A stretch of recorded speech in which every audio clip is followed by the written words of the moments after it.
Don't believe, मत मानना। Don't believe anything simply because you have heard it. तुमने कहीं से बात सुनी हो, खाली सुनी हो, इसलिए उस चीज़ को मत मानना।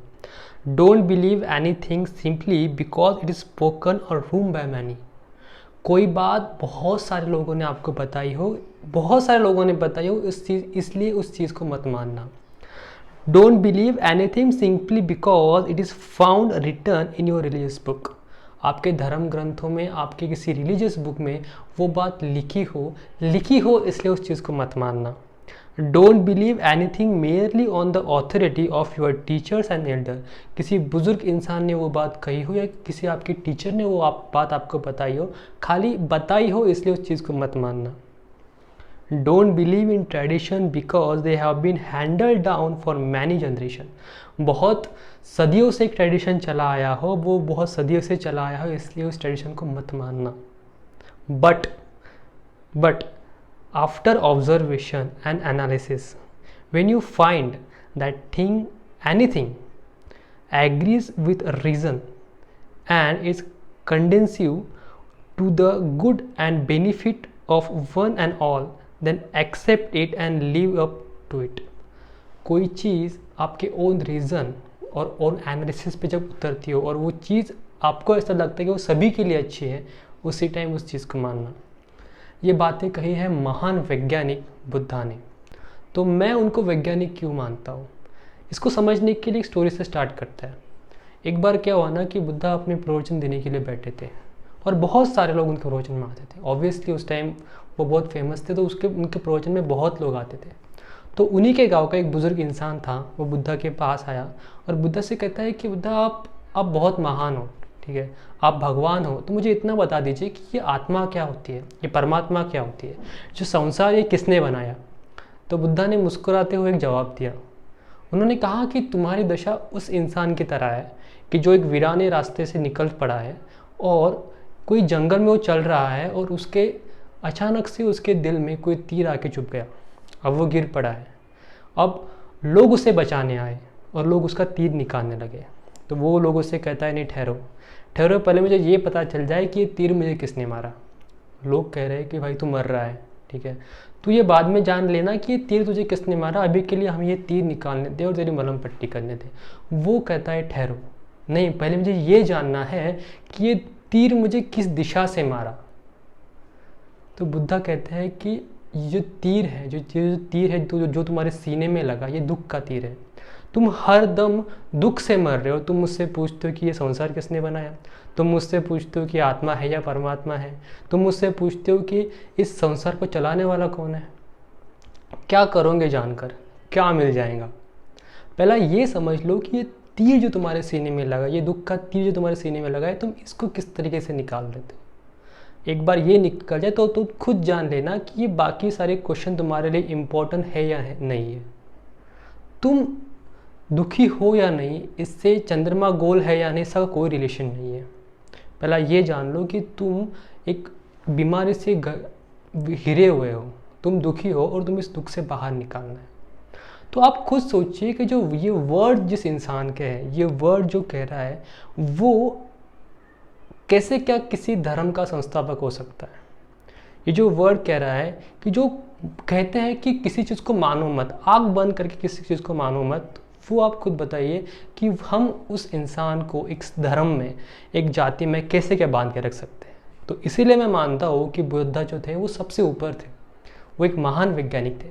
उनके जीवन में खाली उन्होंने बहुत सिंपल चीज़ समझाई, ठीक है, उन्होंने बस इतना समझाया कि उनकी जो फिलॉसफी थी वो खाली 4 आर्य सत्य पे डिपेंडेंट थी। वो हम उसको नोबल ट्रूथ कहते हैं। वो 4 आर्य सत्य बहुत सिंपल थे। उन्होंने कहा कि दुख है, ठीक है, तुम जिस चीज़ को मान रहे हो, तुम जब से पैदा हुए हो तब से मरने तक तुम्हारी लाइफ में दुख है, और वो सच बात है। उसके बाद उन्होंने कहा कि दुख है तो उसका कारण है। ये दूसरा नोबल ट्रूथ था, क्योंकि अकारण कोई चीज़ होती नहीं है। तीसरा नोबल ट्रूथ था कि एक ऐसी भी दशा है कि जो इस दुख को तुम्हारे से दूर कर सकती है, ठीक है। और फोर्थ नोबल ट्रूथ उन्होंने कहा कि एक ऐसी स्टेट आती है कि जहाँ पे तुम्हारा दुख नहीं रहता।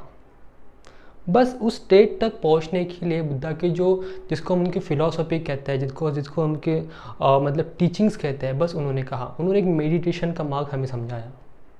तो इसलिए मैं मानता हूँ कि बुद्धा एक सबसे अलग थे, एक महान वैज्ञानिक थे।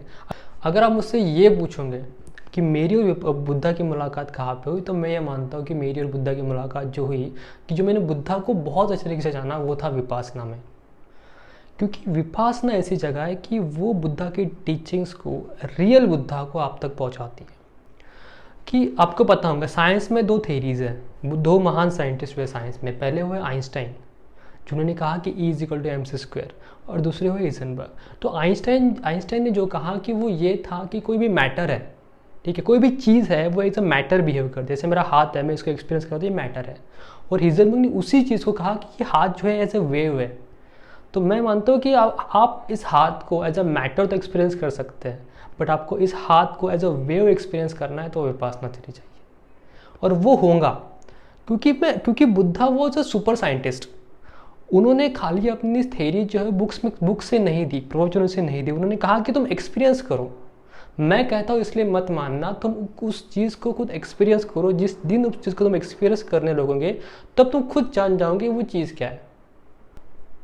और यार, और एक आखिरी चीज़ मैं आपके साथ शेयर करना चाहता हूँ कि यार बुद्धा के बारे में वो रिस्पेक्ट क्यों बढ़ता है, वो प्यार इतना क्यों बढ़ता है, उसका बहुत एक सिंपल रीज़न है। और वो एक लाइन में आपको मैं समझा दूंगा कि वो ये है कि अगर आप बुद्धिज़्म के प्रेयर्स देखोगे या बुद्धा के प्रेयर देखोगे, उसमें ये इतना सिंपली लिखा है कि बुद्धम शरणम गच्छामि, मैं बुद्ध को शरण जाता हूँ। तो आप खुद जानिए कि उस इंसान ने ये नहीं कहा कि सिद्धार्थ शरणम गच्छामि, या ये नहीं कहा कि गौतम शरणम गच्छामि जो उनका नाम था। उन्होंने कहा बुद्धम शरणम गच्छामि। और बुद्ध तो एक सार्वजनिक वर्ड है, जो बुद्धिमान है, जो उस लेवल तक पहुंच गया, जिसको मोक्ष प्राप्त होगी, वो बुद्ध बन गया। तो उन्होंने कहा कि मेरे पहले ना जाने कितने बुद्ध बने और मेरी माँ ना जाने बाद में कितने बुद्ध बनेंगे। तो इसलिए उन्होंने कहा कि बुद्धम शरणम गच्छामि, उस हर बुद्ध को शरण जाता हूँ, ना कि खाली गौतम को। तो आप खुद जाने कि इतनी बेहतरीन टीचिंग जो आपको दे के जाएगा, इतनी बेहतरीन नॉलेज जो आपको दे के जाएगा, इतनी बेहतरीन फिलोसफी जो आपको दे के जाएगा, और आखिरी में इतना कह जाएगा कि आप उसका नाम भी ना लें, तो उस इंसान के बारे में रिस्पेक्ट जो है ना बहुत बढ़ता है। जैसे विपासना से जो मुझे मिला, विपासना से जो मैंने जाना, उस मैं मानता हूँ कि ये सारी चीज़ें मुझे बुद्ध से मिली है, ये सारी चीज़ें मुझे गौतम से मिली है।